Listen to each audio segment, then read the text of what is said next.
Sobre o Brasil, esse que vos fala escreve essas reflexões sobre o tema principal, o papado, em pontos mais importantes, mas é necessário fazer essa reflexão igualmente sobre a nossa pátria, por causa da gravidade hoje, mas sem perder esse foco nessa série de vídeos. Eu vou colocar somente no contexto, naquela recapitulação a fim de somente realçar bem brevemente a importância da liderança do Sumo Pontífice para nós católicos, pois não há essa compreensão de acordo com essa fé que reflete sobre a situação grave que passa o nosso país.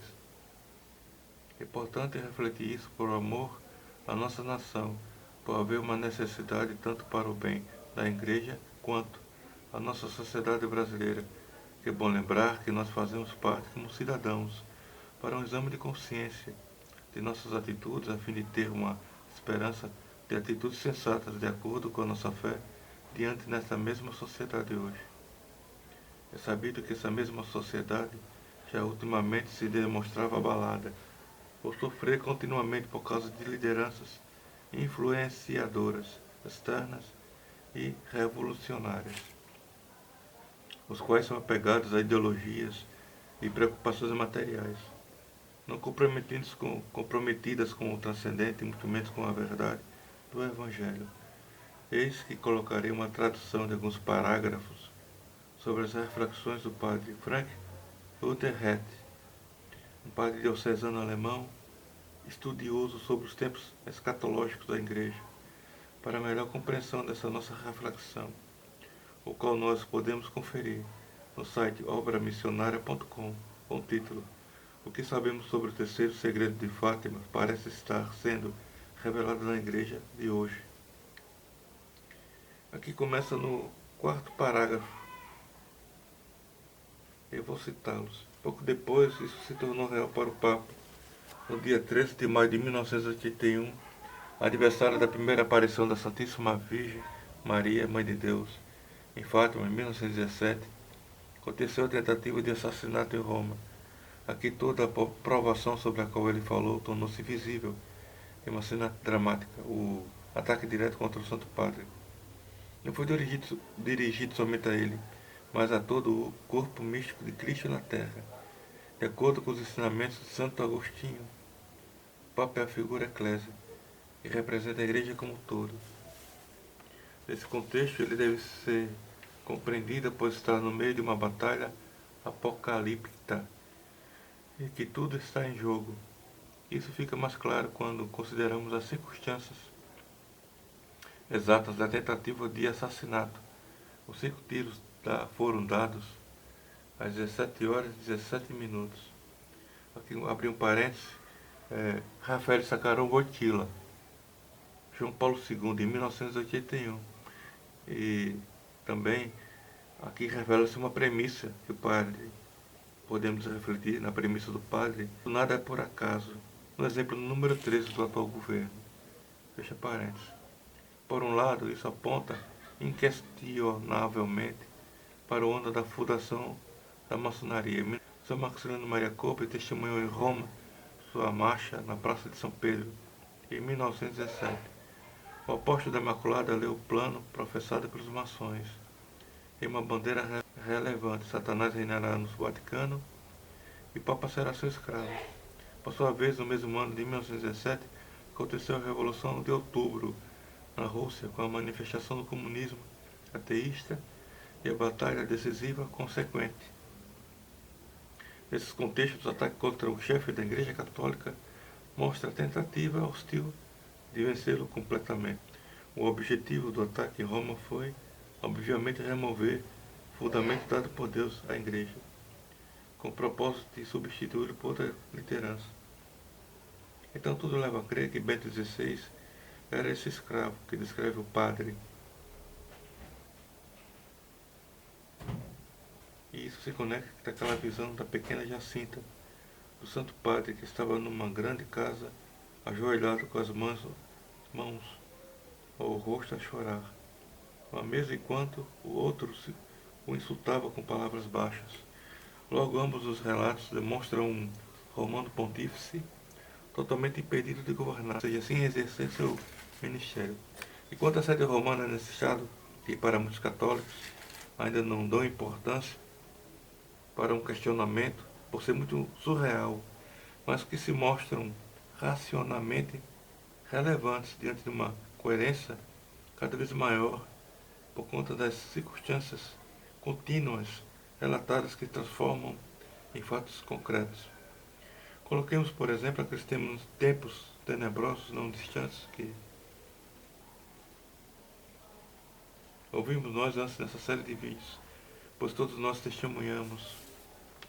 Antes o fosse o contrário, ou seja, se não se concretizasse, se tornaria mais uma teoria de conspiração apenas. E se concretizou. E assim tudo se fechou, aqui como se fechou no resto do mundo. Assim houve briga política entre dois lados, de respeito e pânico semeado pela mídia. Enquanto isso, nós brasileiros comuns, perdidos, buscando soluções tóxicas, como fosse uma imunidade contra esse verdadeiro inferno. Nossos eclesiásticos, ou seja, nosso clero, nós não ouvimos uma análise, que eu saiba, crítica sobre esse fato, pois no topo da igreja foi dito que isso era um ato de amor. O mesmo padre Rutherford revela no seu artigo uma nota do cardeal Ciappi, teólogo da Casa Pontifícia de 1955 a 1989, a declarar algo chocante em 1995. No terceiro segredo está previsto, entre outras coisas, que a grande apostasia começará pelo topo. E muitos de nós seguiram esse apelo sem questionar. E muitos se foram abruptamente, sem explicação.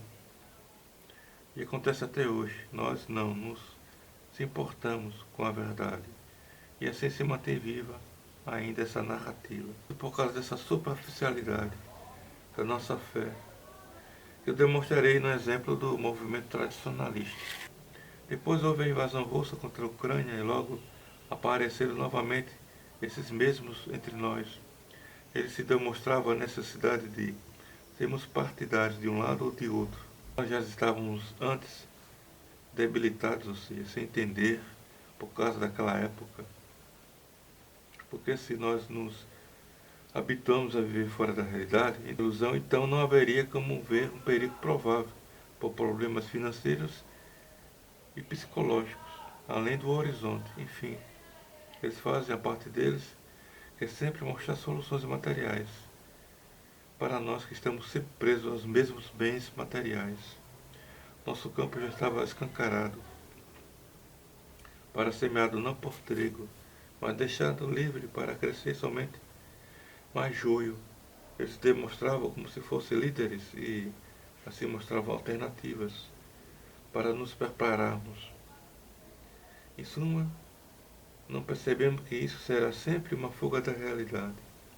Logo, a igreja nunca poderia ser a real alternativa, obviamente. Depois houve a troca de governos nas últimas eleições e novamente se deixamos se iludir por um lado ou por outro, ou quem sabe pelo meio também. Nós já estávamos entrelaçados com essas brigas políticas cujas principais figuras pseudo-messiânicas são como salvadoras da pátria.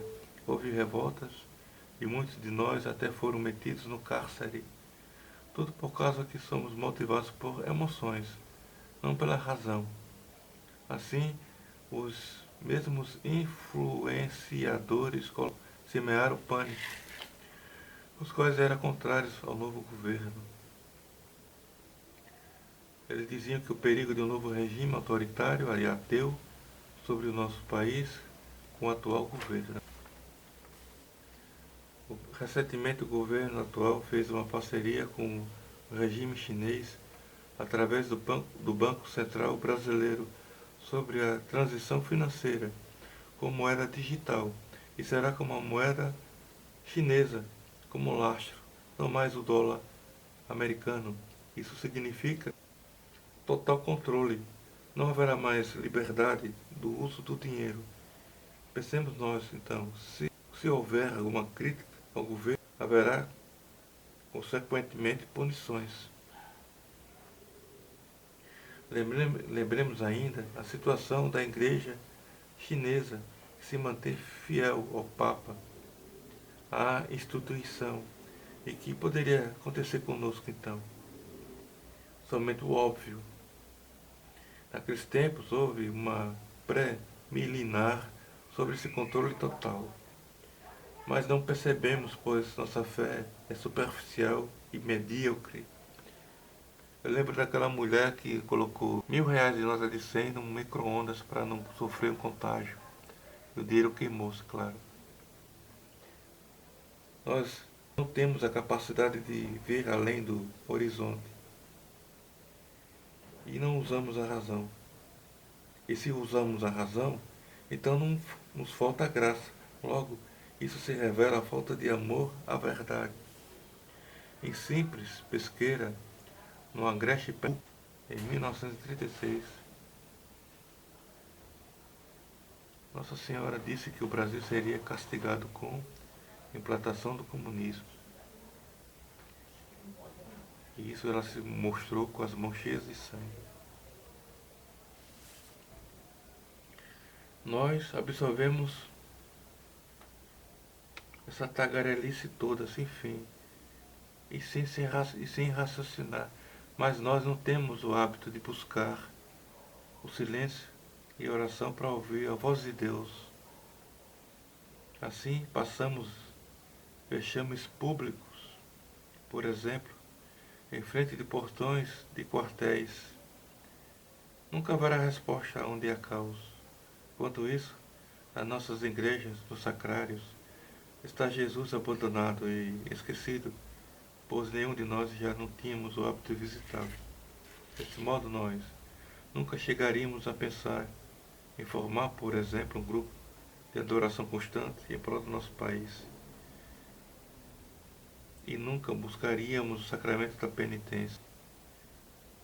E muito menos, nunca comungaríamos para reparar nossos pecados.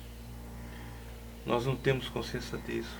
Hoje nossa pátria está presa nessa imposição influenciadora.